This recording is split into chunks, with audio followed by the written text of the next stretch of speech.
Hello dear students, in this video of Communication Engineering, I am going to discuss all numerical problems of last year papers of Communication Engineering for AKTU University. तो start करते हैं. Firstly मैंने जो paper लिया है that is previous year paper means 2023-24 है. First numerical है section A के 1 का B. If modulation percentage of an amplitude modulated system is 100%, then determine its efficiency. Now in this question what is given? Modulated system modulation percentage means percent m means modulation index is given 100%, तो m will be equal to 1 और पूछा क्या है इन्होंने efficiency is equal to question mark. Now what is the formula for efficiency? Efficiency is equal to m square divided by 2 plus m square into 100. Now put the value of m. अगर हम m की value put करेंगे तो क्या होगा 1 2 plus 1 into 100 is equal to 100 divided by 3 will be equal to 33.3%. This is the solution for question 1B. Now next question in the same section, find the Nyquist rate and Nyquist interval for the signal. Nyquist rate is given by sampling frequency is equal to 2fm. और please remember this fm is maximum fm. ठीक है. Now in this equation, question में क्या given है equation? xt is equal to 20 sin 100 pi t and cos 200 pi t. Now by using formula of a sin b, or you can say sin a sin b, अगर हम sin a sin b का formula use करेंगे तो that will be sin a plus b plus sin a minus b whole divided by 2. This is the formula. Now what will be the value? xt will be equal to 20 divided by 2 क्या हो जाएगा 10 under bracket है ना, sin a sin cos b है तो a की value 10 100 है और b की वैल्यू 200 है, तो यहां होगा sin 100 प्लस 200 क्या हो जाएगा 300 पाई t. यहां क्या होगा माइनस, तो 100 माइनस 200 क्या हो जाएगा sin माइनस 100 पाई t. करेक्ट है. नाउ हमें एंगल से तो मतलब नहीं, हमें इसके साइन से तो मतलब नहीं है. तो नाउ इन दिस यहां पर 2fm1 इज गिवन 300. ठीक है, 300 hertz means fm1 will be equal to 150 hertz. correct है. And 2fm2 is given 100 hertz, so fm2 will be equal to 50 hertz. Now according to this formula हम fm कौन सा लेंगे जो मैक्सिमम है, तो now Nyquist rate fs will be equal to 2 into 150 is equal to 300 hertz. Nyquist interval, अब इसमें Nyquist rate पूछा था. Nyquist interval ts is equal to होता है 1 by fs, that will be equal to 1 divided by 300 seconds. ठीक है, आप इसको फर्दर भी सॉल्व कर सकते हो या यहीं पर छोड़ सकते हो. तो this is the solution for 1 का f. Next question from the same paper of section B, question 2 का ए पार्ट. इसमें लिखा है draw the block diagram of communication system. तो ये आई थिंक आप सबको आता होगा. Again this is a theory part, ये मैं नहीं कर रही हूँ. ठीक है, ऑलरेडी अपलोडेड है वीडियो. यहाँ देखते हैं अब numerical. The antenna current of an AM broadcast transmitter modulated to a depth of 30% by an audio sine wave is 10 ampere. It increases to 12 ampere as a result of sinusoidal modulation by another audio sine wave.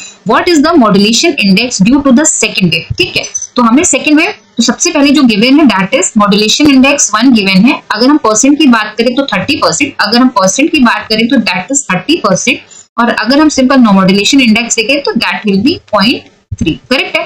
And यहाँ पर जो current है audio sine wave, ठीक है ना, modulated to the depth of this and audio sine wave 10 ampere. Current जो है I1 मान लेते हैं, that is I1 that is equal to 10 ampere. Correct है. नाउ अब हमारे जो करंट इंक्रीज हुई दैट इज I2 इंक्रीज होके क्या होगी 12 एम्पियर. अब जब 12 एम्पियर है तो हमें क्या फाइंड आउट करना है M2. m2 equal to question mark, हमें m2 को वैल्यू को फाइंड आउट करना है, ठीक है। तो यहाँ पे जो ये एंटीना करंट दे रखी है that is basically IT, total current. Total current means कि ये क्या दे रखी है, IT1। तो टोटल करंट का फॉर्मूला क्या होता है, IT1 will be equal to IC, carrier power same होगी तो करंट भी सेम होगी, 1 plus m square by, correct है। यहाँ 1 है तो यहाँ सफिक्स में क्या होगा 1, तो हमें यहाँ से IC की वैल्यू मिल जाएगी। IC की वैल्यू क्या हो जाएगी, IC will be equal to IT1 divided by under root 1 plus m1 square by 2। Now put the values, तो हमारी IT1 की वैल्यू क्या है 10, यहाँ पर क्या होगा under bracket 1 plus m square means 0.3 का square that will B 0.09 divided by 2। So this will be equal to 10 divided by, solve करेंगे तो this will be 1.045। ये हमें क्या मिल गई, career current in ampere, current है। नाउ अब हमारी जो IT2 है, अब हमको वैल्यू किसकी रखनी है, IT2 मीन्स की IT2 will be equal to IC under root 1 plus m2 का स्क्वायर बाई 2। IT2 की वैल्यू गिवन है 12 एम्पियर, IC की value we all know that is, इसको फर्दर डिवाइड किया तो हमें मिलेगा 9.78 एम्पियर। तो यहाँ क्या होगा 9.78 under bracket 1 plus m2 square by 2। इसको जब हम फर्दर सॉल्व करेंगे तो this will B equal to 12 divided by 9.78 equal to 2 slash under root 1 plus m2 square by 2, ठीक है।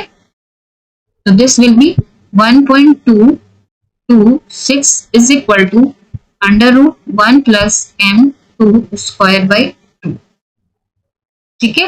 दोनों साइड का अगर हम स्क्वायर ले लें तो this value will be equal to 1.50 is equal to 1 plus m square by 2। तो 1 को अपोजिट साइड लेके जाएंगे तो we get 0.50 is equal to m2 square by 2। Multiply किया तो ये क्या होगा, m2 square will be equal to 1, तो m2 will be 1 means percent m2 will be equal to 100%, ठीक है। तो this is the solution for this question from the section C। Question है थर्ड का A, ठीक है। An audio frequency signal 40 sin 6 pi into 500 t is used to amplitude modulate a carrier of S। Means कि यहाँ पे जो modulating signal VMT दे रखा है that is equal to 40 sin 6 pi multiplied with 500 t given है। And carrier जो दे रखा है means VCT, carrier signal is given as 200 sin 6 pi multiplied with 10 raised to power 6t, correct है।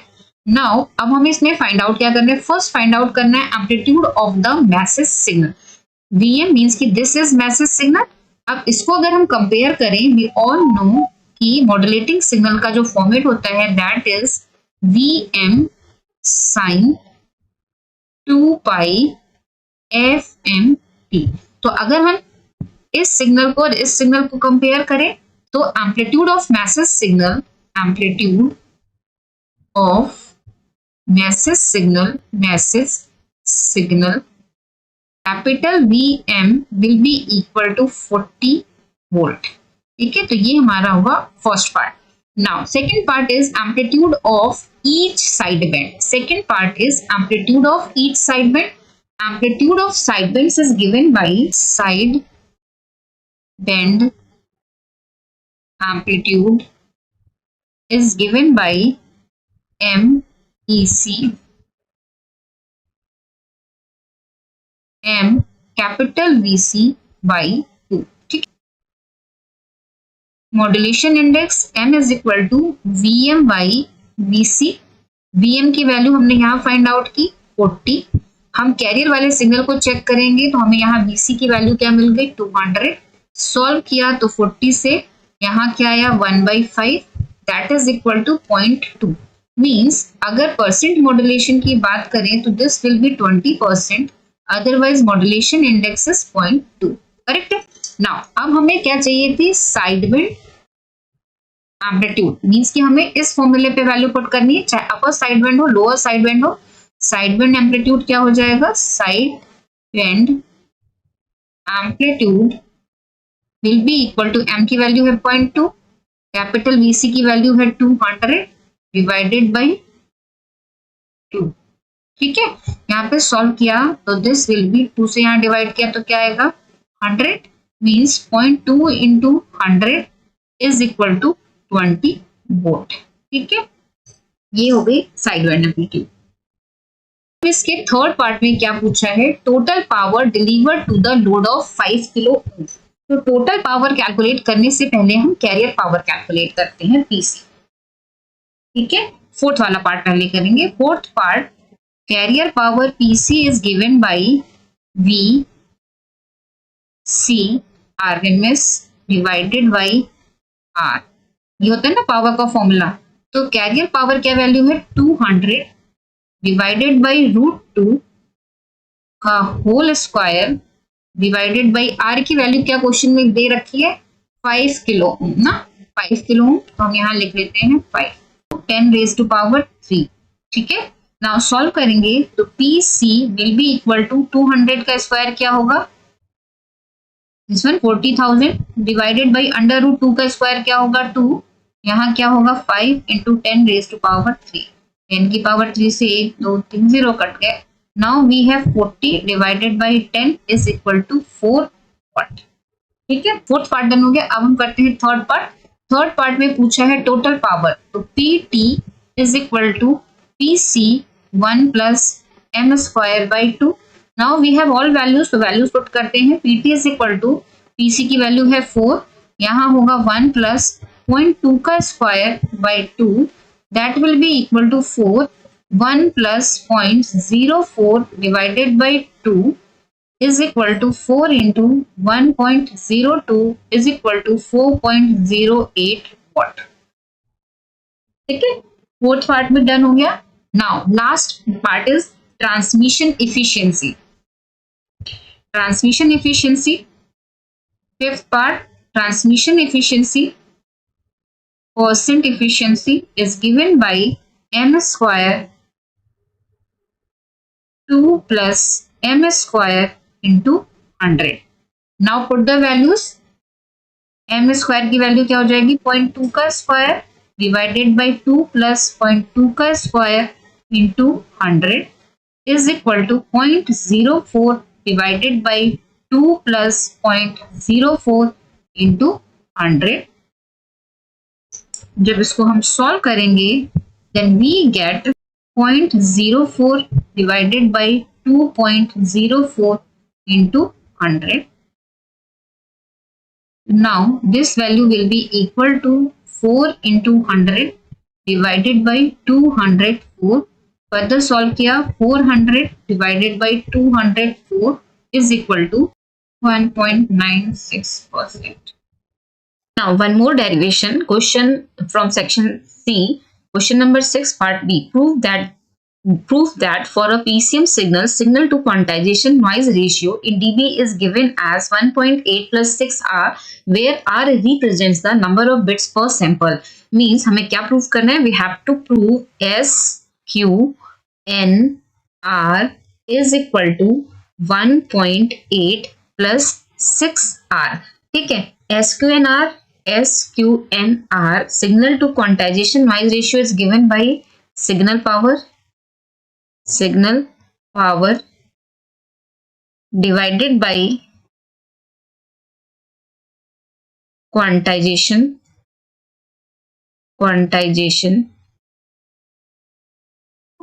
noise power, which can be represented by S divided by N suffix Q. ठीक है, now signal power S is given by VRMS square by R। VRMS हम किसका लेंगे? Modulating signal की voltage का, amplitude का, that will B VM by √2। VRMS value of VM will be this one divided by R. Let R की value 1 है, then this will be VM square by 2. This is the signal power. We have to find quantization noise power NQ. Quantization noise power will be equal to mean square value of error. Mean square value of error means कि V square QE mean है, means ये mean value हो गई. That will be equal to del square by 12, where del is the fixed step size. ठीक है. Now we have both values. Now S Q N R will be equal to VM square by 2 divided by del square by 12, where VM means कि amplitude of modulating signal is equal to del L divided by 2. L is the number of labels. ठीक है. तो now अगर हमने value put की तो ये क्या हो जाएगा, S Q N R del square L square, 2 पहले से था और ये 2 का स्क्वायर हुआ तो ये क्या हो जाएगा 8 divided by del square by 12. Solve करेंगे इसको तो डेल स्क्वायर से डेल स्क्वायर कैंसिल, यहाँ पे 4 2 जा 8 4 3 जा 12, means we get 3/2 L square. ठीक है. तो हमारी क्या फॉर्मूला में क्या मिल गया, this is signal to quantization noise ratio. Now ये वैल्यू हमें किस में चाहिए, डीबी में चाहिए. तो डीबी में लेंगे हम S Q N R in dB. Power है ना, तो पावर का जब हम डीबी लेते हैं तो वैल्यू क्या होती है 10 log दिस वैल्यू, मीन्स ये क्या हो जाएगा 10 log 3/2 का L स्क्वायर. सॉल्व करेंगे तो हमारा क्या हो जाएगा 10 log 3/2 plus 10 log L square. So this will be equal to 1.76 plus 10 log L equal to क्या हो गया, L is the number of label. Now number of labels कितने होंगे, जितने bits per sample है उससे डिसाइड होगा. तो L is equal to होगा 2 raised to power r. ये होगा लिखा है ना, R is the number of bits per sample. तो हम L को रिप्लेस करेंगे किससे, 2R and इस होल की पावर 2. यहां आप मेंशन कर सकते हो where L is 2 raised to power R and R is equal to number of bits per sample. Question paper में ऑलरेडी मेंशन है दिस वन. ठीक है. लास्ट लाइन फर्दर से सॉल्व करेंगे तो 1.76 कैन बी रिटन एज 1.8 अगर हम round figure में लें, plus 10 log 2 raised to power this can be written as 6.02 R और we can write 1.8 plus 6 R. ठीक है. आप इसको कैलकुलेटर से वैल्यू को फाइंड आउट कर सकते हो. सारे न्यूमेरिकल्स और सारे डेरिवेशन हो गए किसके, 23-24 के पेपर के. नाउ अब हम इसके प्रीवियस ईयर के पेपर देखते हैं.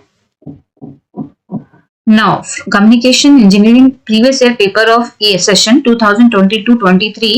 Now, इसमें जो हमें एक न्यूमेरिकल दिख रहा है सेक्शन A के फर्स्ट पार्ट में, that is D.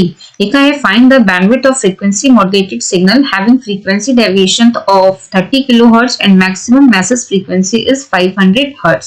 ठीक है. तो नाउ क्वेश्चन में क्या क्या गिवन है पहले वो लिखते हैं. क्वेश्चन में जो वैल्यू गिवन है frequency deviation means del f is given 30 kilo hertz and लिखा है maximum masses frequency is this means कि FM is equal to given है 500 hertz. Now what we have to find out bandwidth और किसकी find out करनी है FM की. Correct है. तो नाउ यहाँ पर जो हम फॉर्मूला यूज करेंगे कॉर्सन्स लॉ वाला यूज करेंगे. According to Carson's rule bandwidth will be equal to 2 of del f plus fm. Now put the values. तो bandwidth will be equal to 2. del f की value क्या है 30 kilo hertz means 30 into 10 raise to power 3 kilo hertz plus 50 hertz, या आप हम इसको ऐसे भी लिख सकते हैं 2 into 30 kilo hertz plus 0.5 kilo hertz means 2 into 30.5 that is equal to 61 kilohertz. This is the answer for this question. I hope आपको क्लियर हो गया होगा. Now next question देखते हैं. Now next question H. Find the Nyquist rate and the Nyquist interval for signal. यहाँ पे दो question है तो हमें गिवन है xt is equal to 8 sin 70 pi t plus 9 cos 75 pi t. Correct? So now in this signal fm1 will be equal to 70 divided by 2 is equal to 35 hertz, and fm2 will be equal to 75 by 2 that is equal to 37.5 hertz. Now Nyquist rate is equal to fs should be equal to 2fm, और ये fm जो होगा that will be the maximum value. Now अगर हम values को put करें तो Nyquist rate will be equal to 2 into 37.5 is equal to 75 hertz. Correct है. Now first part डन हुआ. अब इसमें क्या पूछा Nyquist interval, तो Nyquist interval will be equal to 1 by Nyquist rate that is equal to 1 by fs is equal to 1 by 75. Now use calculator to calculate the value. तो हम calculator का use करेंगे. We get 0.013 second or we can write it 13 millisecond. First part. Now second part. Second part equation is given. In second part equation is xt is equal to 30 sin 100 pi t cos 200 pi t. Now हम यहाँ पे use करेंगे formula for sin a cos b. sin a cos b क्या हो जाता है?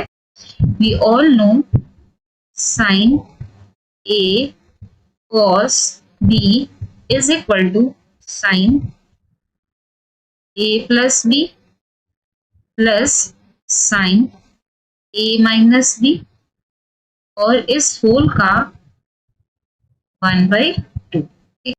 Now by using this formula यहाँ क्या हो जाएगा? xt will be equal to 30 by 2 under bracket sin a plus b means 100 pi plus 200 pi t, that will be 300 pi t plus sin a minus b means 100 pi t minus 200 pi t will be minus 100 pi t.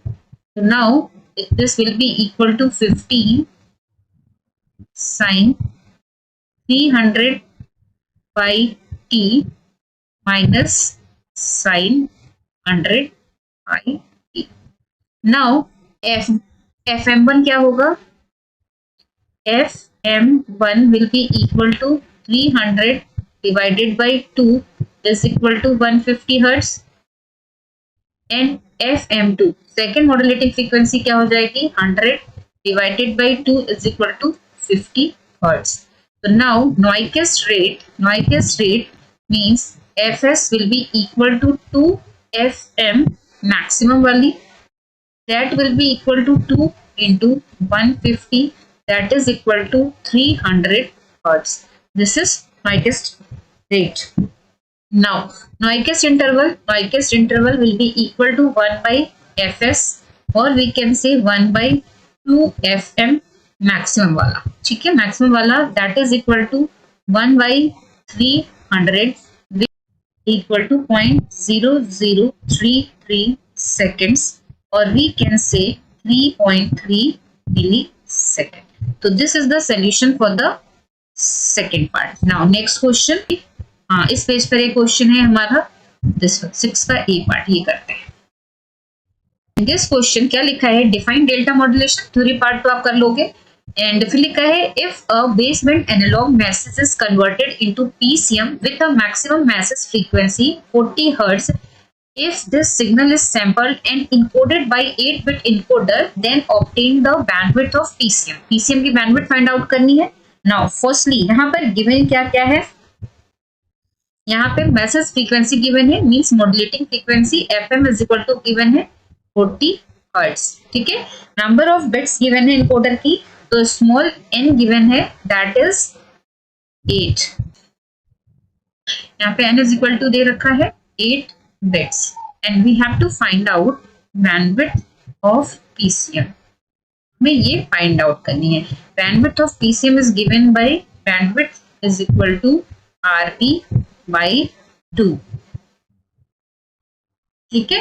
where RB is the bit rate, RB is bit rate that is equal to NFS. Now fs is equal to क्या होगा, sampling frequency that is equal to 2fm, तो fs की value क्या हो जाएगी 2 into 40 is equal to 80, ये हो गया 80 हर्ट्ज। नाउ अब हमें फाइंड आउट करना है RB will be equal to NFS, n की वैल्यू हमारे पास 8 है, fs की वैल्यू हमने कैलकुलेट की 80, तो that will be 640 hertz. Now bandwidth will be equal to RB by 2, that is 640 divided by 2, that is equal to 320 hertz. This is the bandwidth, ठीक है। So this is the solution for all questions of 2022-23. Now इसके पहले का paper देखते हैं।